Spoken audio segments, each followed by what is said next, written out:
All right, so in the previous segment, we saw how computing the direct material time derivative of an object that is defined on the current configuration can lead to a rate that is not objective, and particularly in the context of writing out constitutive relations for the rate of a stress defined in the current configuration, it can prove problematic. Okay? And then what we also did was introduce this idea of what we finally call the Lie derivative, which by construction does not see the effect of rigid motions on the current configuration. Okay? So we'll just pick up from there. So what we have is the Lie derivative, which was pretty much the last thing we wrote in the previous segment.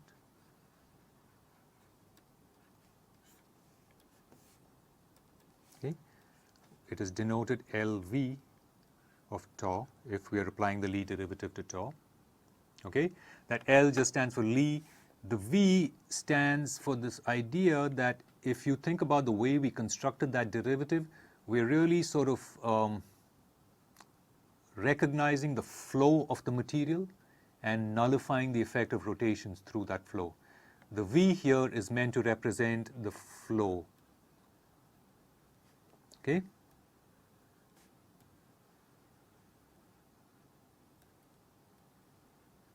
It doesn't really play a role in the calculations, but it's just in there for notational purposes. Okay. So the Lie derivative again is this one. It is f time derivative of the pullback of tau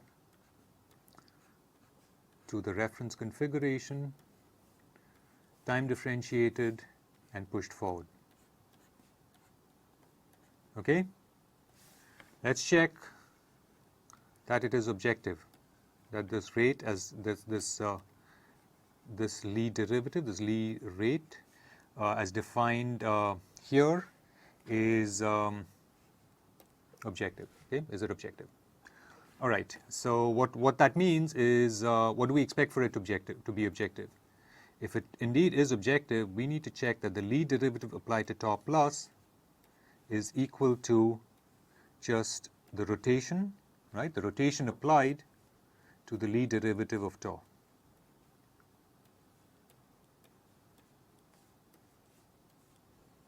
Okay, let's check this. At the end of the last segment, we had established that the Lie derivative of tau plus is essentially f plus derivative of f plus inverse tau plus f plus inverse transpose. Okay, and the whole thing pushed all the way back. Sorry, push all the way forward. Okay, this is what it is. What we showed at the end of the last segment was that this component, this part of the calculation, is essentially derivative, time derivative of s dot. Sorry, not the time derivative of s dot, it is the time derivative of s. Okay? Well, so now when f plus and f plus transpose act upon it, what it says is that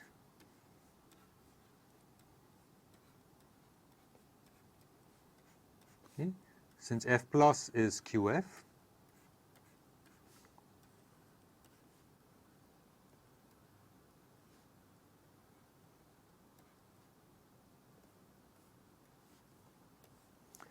f plus transpose is f transpose q transpose.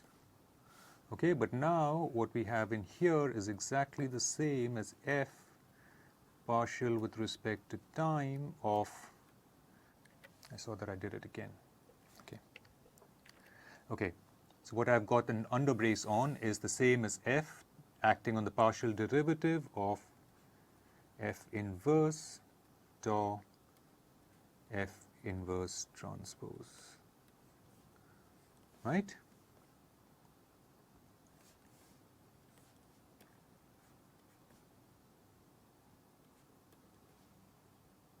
okay? But this is just the Lie derivative of tau. So what we've demonstrated is that the Lie derivative of tau plus is indeed Q Lie derivative of tau.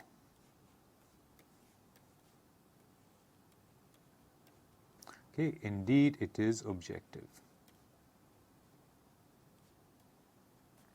Okay, what this means is that it is now meaningful to write a rate equation of this type.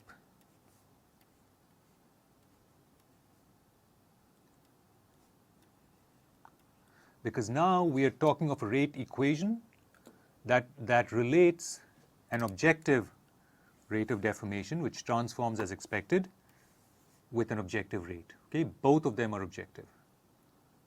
Okay, now the particular form that we have, okay, and that we're going to derive in just a minute from hyperelasticity, is the following.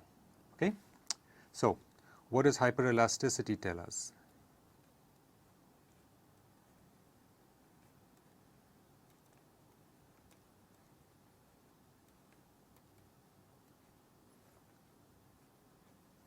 Okay, what hyperelasticity tells us is the following. Okay, let me think of how we should do this best. Okay, hyperelasticity tells us that the Lie derivative of tau is F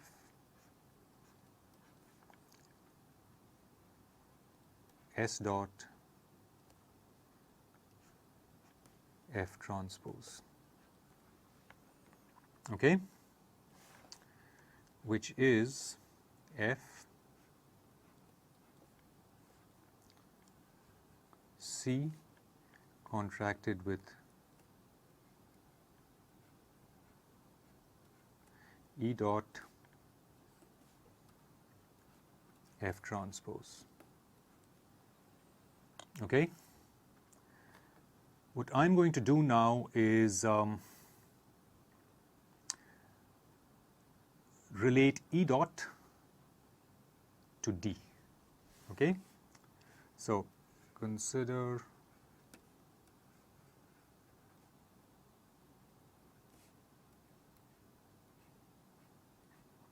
E dot. Okay, and it has the form E dot equals 1/2 F dot transpose F plus F transpose F dot. Okay.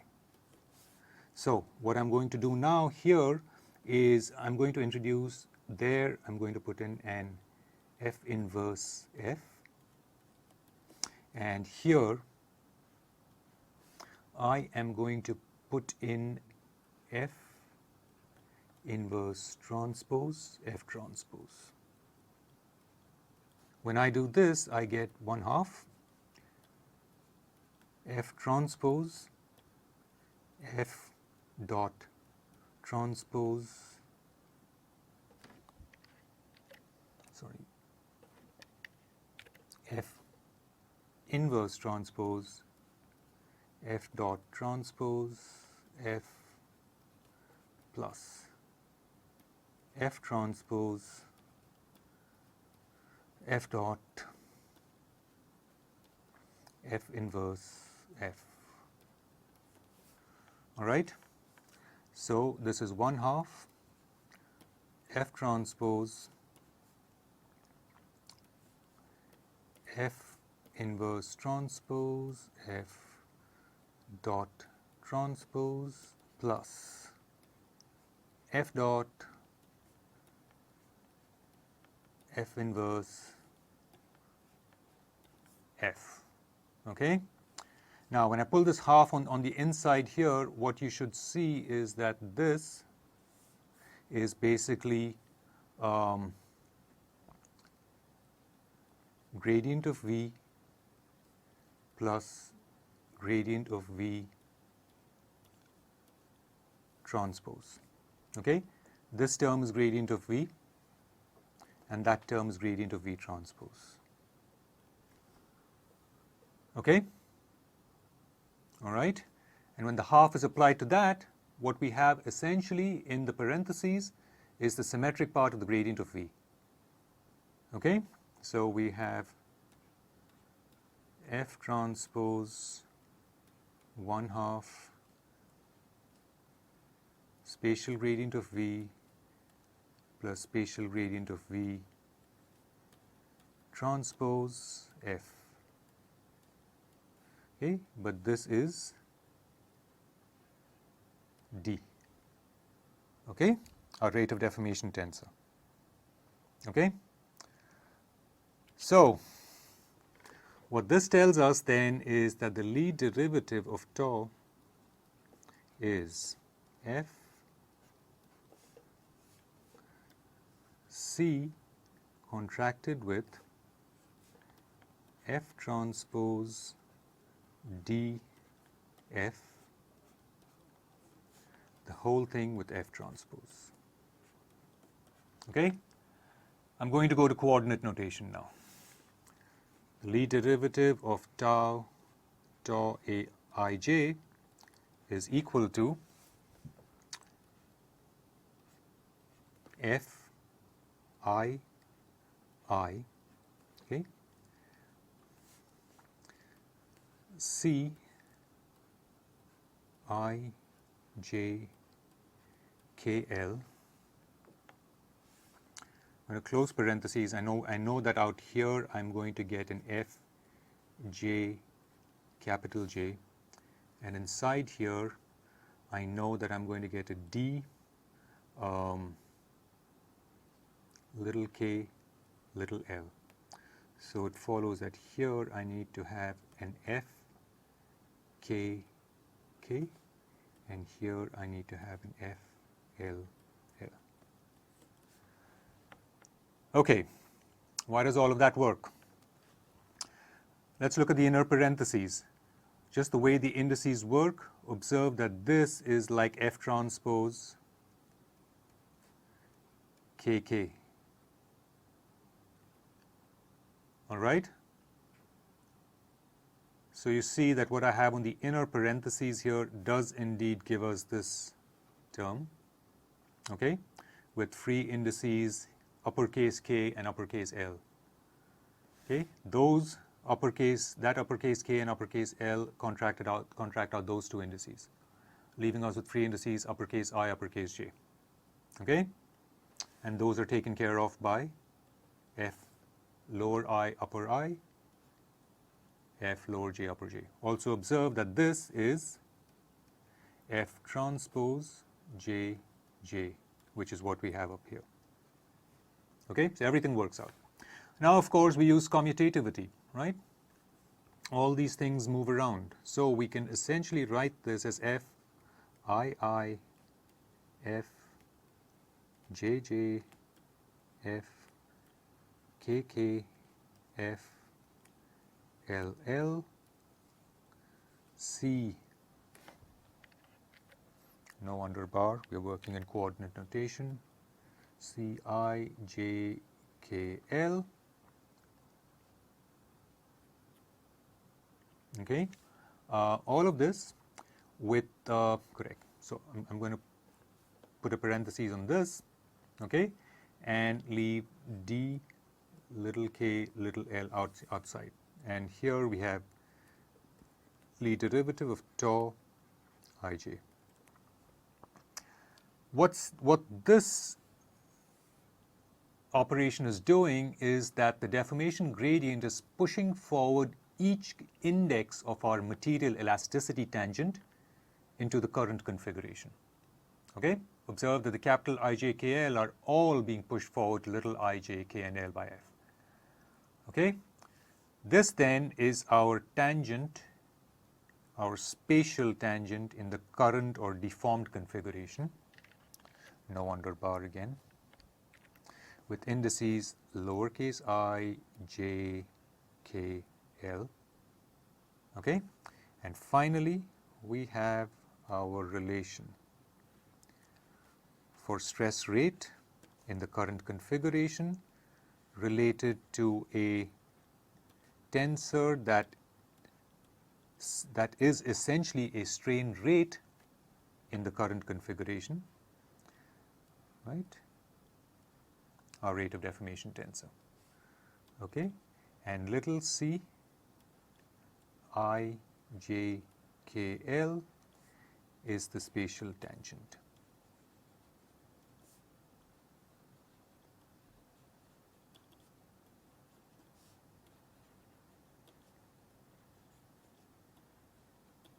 Spatial elasticity tangent.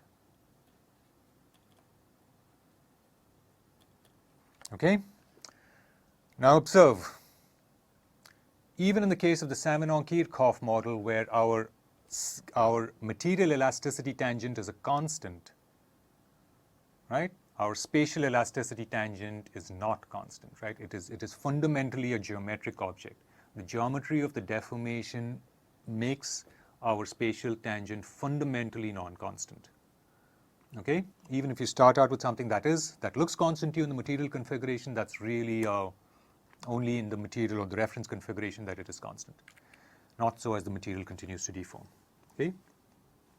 So even for Saminon-Kirchhoff,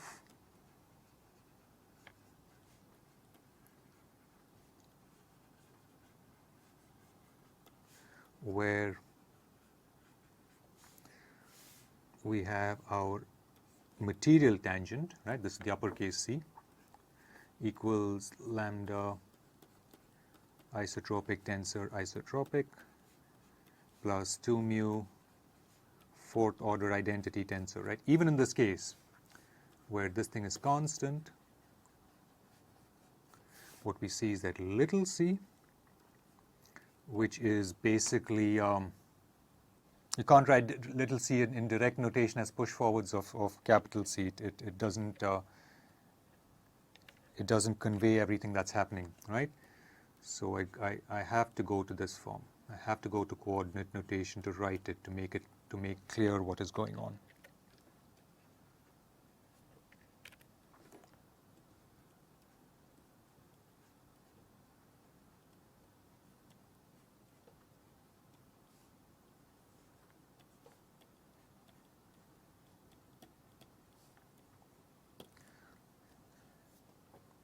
Okay, this is always varying with F and therefore with the motion. Okay, so elasticity, when it is described in the current configuration, okay, elasticity, okay, reference configuration, current configuration. Elasticity described in the current configuration is fundamentally nonlinear. There is just no escaping it. And besides, and in addition, it is geometrically nonlinear. That nonlinearity comes in from the history of the deformation and the current and the current evolution of the deformation itself. Okay? All right, so there is a lot of nonlinearity sitting in there. As you can imagine, the spatial tangent can be complex, right? But when derived in this fashion, by first calculating the material tangent and then pushing it forward, it becomes a little easier to compute. All right, we'll stop here for this segment.